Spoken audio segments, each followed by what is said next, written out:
आज आम्ही विविध वनस्पती व प्राण्यांना देवाचा वार करू त्यांच्याविषयी कृतज्ञता व्यक्त केली.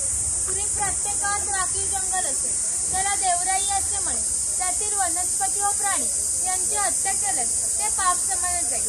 विविध धार्मिक ग्रंथांचा अभ्यास करून आम्ही इथे नक्षत्र बाग तयार केले. प्रत्येकाच्या जन्म नक्षत्रानुसार एक वृक्ष आराध्य वृक्ष म्हणून मानला जातो. त्याची पूजा अर्चा केल्यास त्या व्यक्तीला दीर्घ योग्य आरोग्य प्राप्त होते. प्रत्येकाची जन्म नक्षत्र बोर्ड लावून एक्झिट करताना पाहू शकता. वड पिंपळ यांना पवित्र मानतो, तसंच त्यांना दीर्घ आयुष्याची प्रतिक्रिया मानली. यालाच पिंपळ पाराध्य म्हणतात. कारण हा जो दगडी कट्टा बांधलाय त्याला कोकणी भाषेत पार असे म्हणतात. हा पार सुमारे 400 वर्षांपूर्वी बांधला गेला. हा जेव्हा बांधण्यात आला तेव्हा इथे पिंपळाचे रोप लावण्यात आले. म्हणजे हा पिंपळ सुद्धा 400 वर्षांपूर्वीचा जुना असेल. कवी माधव यांनी 100 वर्षापूर्वी चिपळूण येथे झालेल्या पहिल्या कोकण मराठी साहित्य संमेलनात या कवितेला कोकणाची प्रातिनिधिक कविता म्हणून स्वीकारण्यात आले. या कवितेत कवीने कोकणच्या निसर्ग सौंदर्याचे सुंदर वर्णन केले. सह्याद्रीच्या तळी सोबत हिरवेतळ कोकण, राष्ट्रदेवीचा निसर्ग निर्मिती केवळ नंदनवन. या कवितेमध्ये नंदनवन हा शब्द आलाय. नंदनवन या शब्दाचा अर्थ स्वर्गातील इंद्राची वाट, ती जितकी सुंदर आहे तितकेच आपले कोकण देखील सुंदर आहे. ही गुहा काळाचे प्रतीक आहे. गुहेच्या अलीकडे वर्तमान काळ, गुहेच्या पलीकडे 500 वर्षांपूर्वीचा भूतकाळ. इथून पुढे आपण पाहणार आहोत 500 वर्षांपूर्वी कोकणी माणसे कशी राहत होती, यांच्या समाज रचना, ग्रामरचना, खाद्य संस्कृती, परंपरा कशा होत्या. गुहेतून येताना वाचूया.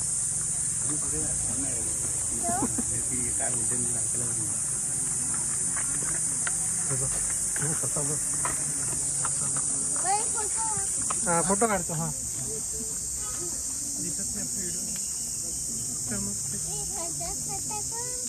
पाहिजे ससा पाहिजे तुला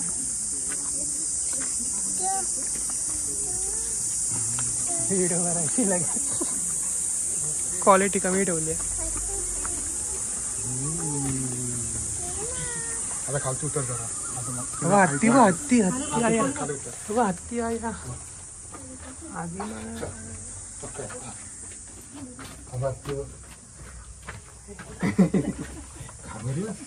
काय दर्पण.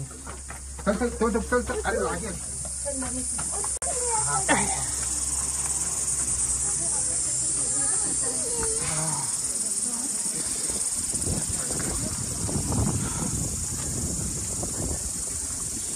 हे कोकमचे झाड आहे. याला जी फळे येतात त्यापासून कोकम सरबत किंवा कोकम आगळ तयार केले जाते.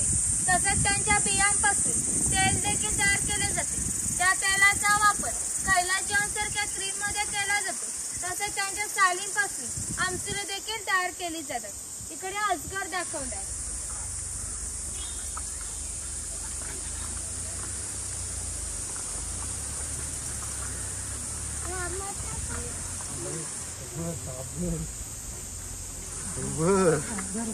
खरड काढला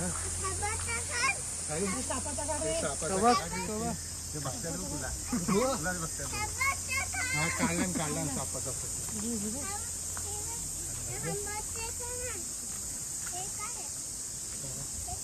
सांग मला.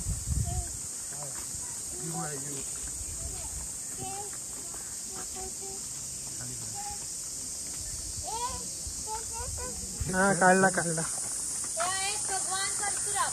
आपल्या पुराणात उल्लेख आला की हजारो वर्षांपूर्वी भगवान परशुराम होऊन गेले. त्यांनी सर्व पृथ्वी जिंकून घेतली आणि जिंकून घेतलेली पृथ्वी दान केली. दान केले कोणतीही गोष्ट आपण स्वतःसाठी वापरत नाही, पण यांना राहण्यासाठी भूमी आवश्यक होती. आपण ज्या ठिकाणी उभे आहोत त्या ठिकाणी हजारो वर्षांपूर्वी समुद्र होता. त्यांनी त्याच्याशी युद्ध केले व त्याला 40 ते 50 किलोमीटर पाठीमागे ढकलले व या सुंदर कोकण प्रदेशाची निर्मिती केली. म्हणूनच या कोकण प्रदेशाला परशुराम भूमी असे म्हणतात. कोकणामध्ये लाल रंगाचा जांभा नावाचा दगड मिळतो. जांभा दगडाचा हा जो पक्का रस्ता बांधलाय त्याला कोकणी भाषेत पाकाडी असे म्हणतात. ही पाकाडी सुमारे 400 वर्षांपूर्वी बांधली गेली. तेव्हा ती गणपतीच्या देवळापर्यंत होती. काळाच्या ओघात नष्ट झाली. आज त्या आपल्या प्राचीन कोकणमध्ये शिल्लक राहिलेली पाहायला मिळते. पूर्वी अशा पकाड्या सामान्यपणे ग्रामदेवतेकडे जाण्यासाठी बांधल्या जात असत. आपण या पकाडीने आज प्राचीन कोकणमध्ये ग्रामदेवतेकडे जाणार आहोत.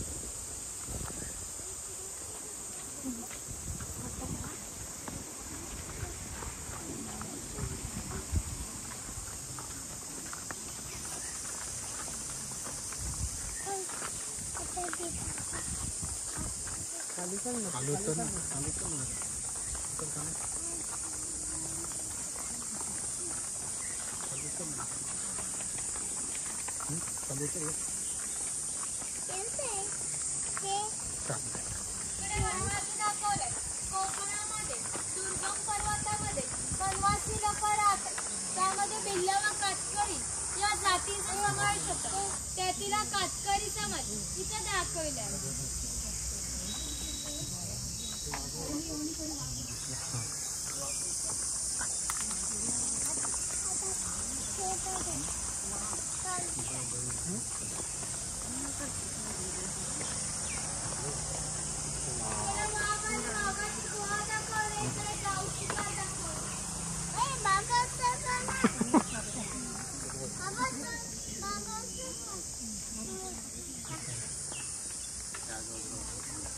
तू बघ डुक्कर बघ घेऊन चालले.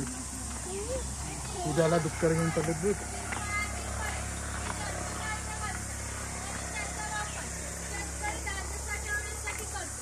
तसेच त्यांचा उपयोग गरम मसाल्यासारख्या पदार्थामध्ये केला जातो. इकडे माडीवाला दाखवलाय. ताडी माडी काढणार. गरम होतो.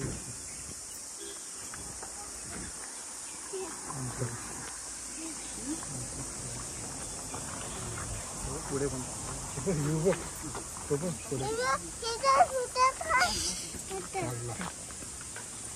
दे ताडीमाडी ताडीमाडी कर ताडीमाडी कर. कोकम पडले 10 रुपये.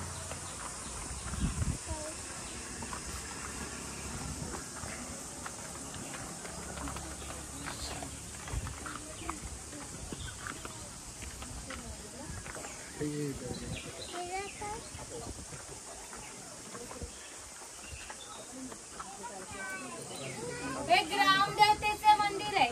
पूर्वी धार्मिक संस्था गाव नियंत्रण करीत असत. गावातील गावकरी येथे एकत्र येत असत. गावातील 2 व्यक्तींची भांडणे झाल्यास सगळा गाव येथे एकत्र येऊन गाव प्रमुख त्यांच्या समोर न्यायदान करीत असे. तशीच सार्वजनिक कामे, पाखाड्या बांधणे, लाकडी साखव बांधणे अशी कामे कुणी कुठे कधी करायची याचा निर्णय गावकरी येथे बसून घेत असे. आणखी महत्वाचे वैशिष्ट्य म्हणजे जगभर अशी प्रथा आहे की प्रत्येक जाती धर्माचे लोक आपापल्या देवांकडे जातात, देवांचे दर्शन घेतात. आपण कोकणी माणसं सुद्धा वर्षभर देवळात जातो, देवांचे दर्शन घेतो. पण जेव्हा आपल्याकडे शिमग्याचा सण येतो तेव्हा हा देव या पालखीमध्ये बसवून प्रत्येकाच्या घरोघरी नेला जातो. म्हणजे कोकणी माणूस आणि देव यांचे इतक्या जवळचे नाते की आमचे एकमेकांकडे जाणे येणे सुद्धा असते. त्या देवीचं नाव आहे वाघजाई. हे नाव आम्ही जाणीवपूर्वक ठेवले कारण असं म्हणतात ज्या निसर्गात वाघ असतो तो निसर्ग समृद्ध असतो. 500 वर्षांपूर्वीचा निसर्ग असा समृद्ध होता. त्याला आमच्या भावविश्वामध्ये देवाचं स्थान आहे. आम्ही कोकणी माणसं साप, नाग, वड, पिंपळांची पूजा करतो. म्हणजेच आम्ही निसर्ग पूजक माणसे. म्हणून आमच्या देवीचं नाव सुद्धा प्रत्यक्ष निसर्गात संबंधित ठेवले वाघजाई. आम्ही जेव्हा ग्रामदेवतेच्या मंदिरात जातो तेव्हा देवाला नमस्कार करतो व आमचा गाव प्रमुख असतो तो गाराणे घालतो म्हणजे प्रार्थना करतो. तुमच्यासाठी आमचा गाव प्रमुख इथे गाराणे घालणार आहे म्हणजे प्रार्थना करणार आहे. हात जोडी फक्त उभं राहा. Play by USB drive. आई वाघजाई महाकाली महासरस्वती प्रमुख पंचायतन बलरामदेव महाराजा. आज वय प्राचीन कोकण बघायला लांब लांबने पर्यटक आलेले आहेत. तर आपली सगळी पोरा टोरा बाया माणसं म्हातारे कोतारे सगळे तुझ्या पायाची दर्शन घ्यायला आलेले आहेत. तर कोणाची धोपरा कोपरा दुखत असतील, कोणाला डायबिटीस झालेला असेल, कोणाची बायपास झालेली असेल. तर आता मी काय तुला सगळं सांगित राहत नाही आहे. पण ही काय त्यांच्या मागं इडा पिडा असेल वाट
काही पारंपरिक वाद्य लाकडी ढोलत मातीची ताशे त्या खालील भागा मातीने बनले. हे ताशे 110 वर्षांपूर्वीचे जुने वाजवणारे जो कसबी असतील तर यांचा आवाज 2 ते 3 किलोमीटर पर्यंत जात असे. पुढे यांचा वापर धार्मिक कार्यात किंवा संदेश वाहण्यासाठी केला जात असे. तसेच सनई चौघडा इत्यादी वाद्य देखील दाखवली आहे.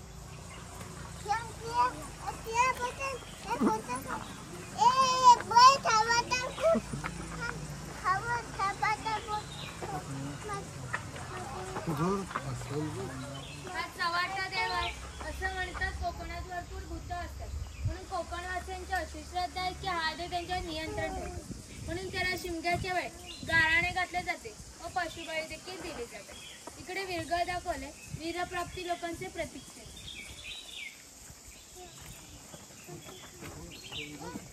बघिरा तो बघिरा तो बघिराला तो बघिरा वरती तो बघिरा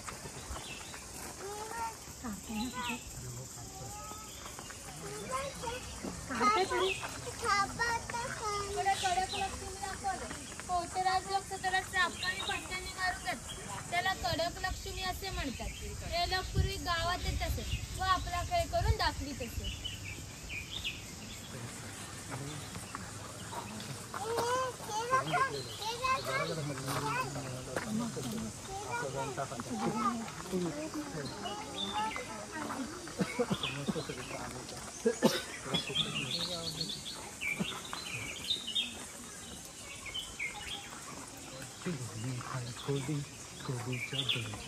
आवळ्याला झाड तेव्हा तिकडे बघ इकडे उभा 2 मिनिटं उभा. इकडे कोळी समाज दाखवलाय. कोळी समाजाची लोक समुद्राच्या इतक्या जवळ राहतात की समुद्राच्या भरतीचे पाणी त्यांच्या घराला लागून जाते. एवढी छोटी होडी घेऊन हे लोक 8 ते 10 तास खोलवर समुद्राच्या पाण्यामध्ये मासेमारी करतात. कधी कधी समुद्राच्या उसळणाऱ्या लाटा ह्या त्यांच्या होडीपेक्षा मोठ्या असतात. तर हे लोक कुशलतेने होडीवर लावतात व पहाटेच्या वेळी घरी परततात.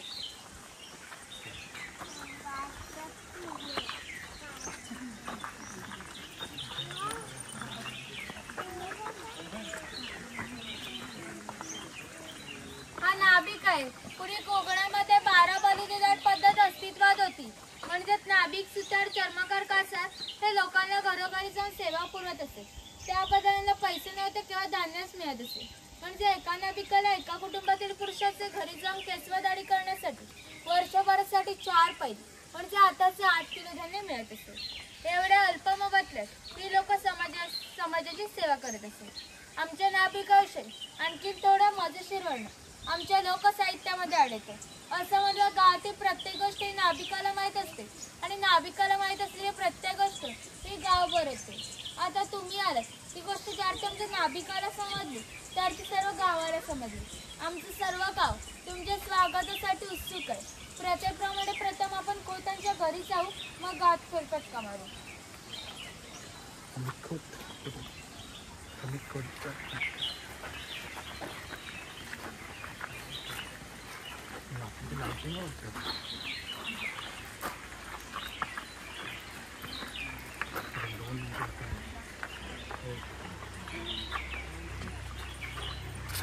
हे खोत आहे, खोतांचं घर आहे. राजाच्या गावातील थेट प्रतिनिधिक म्हणजे खोत. धार्मिक व राजकीय बाबतीत पहिला माना खोतांचा असेल. खोत गावचा प्रमुख असेल. गावात न्यायदान करणे, महसूल गोळा करणे, कायदा व सुव्यवस्था सांभाळणे इत्यादी कामे खोतांची असत. खोत लोक जमीनदार असत. सर्वसामान्यपणे सुखवस्तू असत. त्यांच्या बसण्याच्या लपकीवरून ते कसे ऐश्वर्यीन जीवन जगायचे याची कल्पना तुम्हाला येईलच. ही खोतांची बायको आहे. कोकणी स्त्रिया सुंदर होत्या, शूरही होत्या, परंतु त्यांना स्वातंत्र्य नव्हते. माज घराचा उंबरठा ही त्यांच्यासाठी मर्यादा होती. ही खोतांची 2 मुले आहेत. ती आपला एक परंपरागत खेळ सोंगट्या खेळतात. हा खेळ महाभारतात धर्मराज व दुर्योधन यांच्यामध्ये दिव त्या नावाने खेळला गेला. हस्तिदंती पासे असतात किंवा शंखांच्या कवड्या असतात. त्या टाकून विशिष्ट प्रकारचे दान मागून सोंगट्या मागे पुढे सरकवून हा खेळ खेळला जातो. खेळणारे जर कसबी असतील तर हा खेळ 1 ते 2 रात्र रंगत असेल. इतका मजेशीर खेळ. घराची रचना पहा. खोत जेव्हा उंचावट्यावर बसले त्याला ओटी असे म्हणतात. गावातील मान्यवर लोक हे ओटीवर बसायचे. ती समोर आहे ती पडवी. सर्वसामान्यांनी पडवीला बसायचे. खोतांच्या उजव्या बाजूला देवघर, खोतांच्या डाव्या बाजूला स्वयंपाकघर, खोतांच्या मागे माजघर म्हणजेच पुरीची बेडवी. घराचे छप्पर पहा. वरती छोटे छप्पर, मध्ये गॅप, त्याखाली मोठे छप्पर. कोकणात फार उष्णता असते. घरातील उष्ण हवा या गॅपमधून सतत बाहेर पडते व बाहेरची थंड हवा तिची जागा घेते. त्यामुळे घरातील वातावरण थंड राहते. घरासमोर अंगणात तुळस. अंगण हे कोकणी घरांचे वैशिष्ट्य. तुम्हाला एकही कोकणी घर असे दिसणार नाही तिच्या पुढे अंगण नाही, तुळस नाही. इकडे काही अर्चित्यांचे प्रकार दाखवले ते पाहू शकता.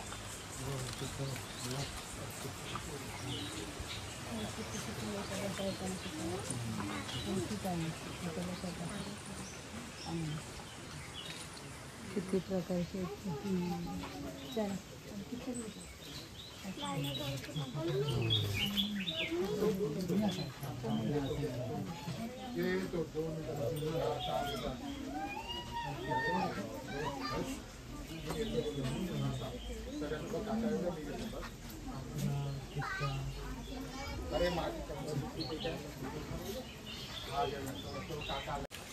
ब्राह्मण बसले.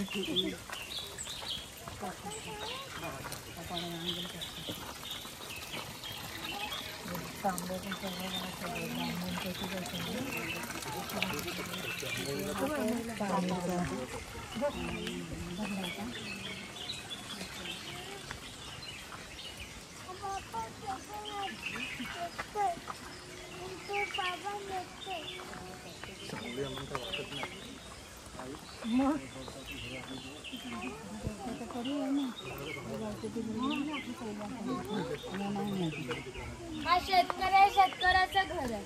याचं गवताच्या घराच्या अपुऱ्या कपड्यावर जाऊ नका. हा आमच्या गावातील एक उत्पादक घटक होता. हा एकमेव धान्य उत्पादन करीत असे व 12 बलुतेदार राजा खोत यांना धान्य पुरवण्याचे महत्वाचे काम ते शेतकरी करत असे. म्हणजेच ग्रामीण अर्थव्यवस्थेचा पायाभूत घटक हा आमचा शेतकरी होता. पूर्वी त्याचं घर जसं असायचं तसंच घर आम्ही इथे उभारलंय. ही जी पेटी चूल दिसते तिला कोकणी भाषेत तिरसा असे म्हणतात. ती सतत पेटी ठेवली जायची कारण पूर्वी लायटर्स किंवा माचीस नव्हते. शेतकऱ्याच्या बायकोला स्वयंपाक करायचा असेल तेव्हा ती इथले 2-3 निकारे घेऊन स्वयंपाकघरातील चूल पेटीत असे. जर हा विस्तव विजला तर घरात 2 गारगोट्या ठेवल्या असत. त्या एकमेकांवर घासून विस्तव केला जात असे. ही कोयनी आपण मासे पकडण्यासाठी केला जातो. इथे ती वेलीने बांधून पाण्यात ठेवली जाते. तिची अंतर्गत रचना अशी आहे की आत गेलेला मासा कधीही बाहेर पडू शकत नाही. ती शेणाने सारे टोपली तिला कोकणी भाषेत कणगी असे म्हणतात. धान्य साठवण्यासाठी तिचा उपयोग केला जातो. कोकणी शेतकरी भात, हरक, नाचणीवरी यांसारखी पिके पिकवत असे व ती कणगीत ठेवून वरती चिरफळाची फळे पसरून झाकण लावून बाहेर शेणामातीत लिंपून घेतले जात असे, जेणेकरून आतील धान्य 3 ते 4 वर्ष टिकत असे. अजूनही ठाणे जिल्ह्यातील वनवासी लोक याच पद्धतीत धान्य साठवतात. ही शेतकऱ्याची बायको, शेतकऱ्याची मुलगी आहे. हा पाळणा आम्ही शेतकऱ्याच्या घरात कायमस्वरूपी टांगून ठेवलाय.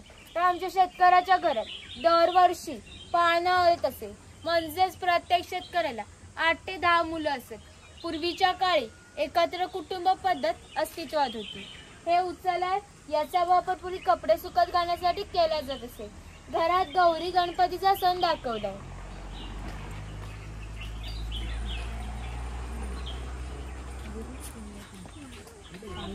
हा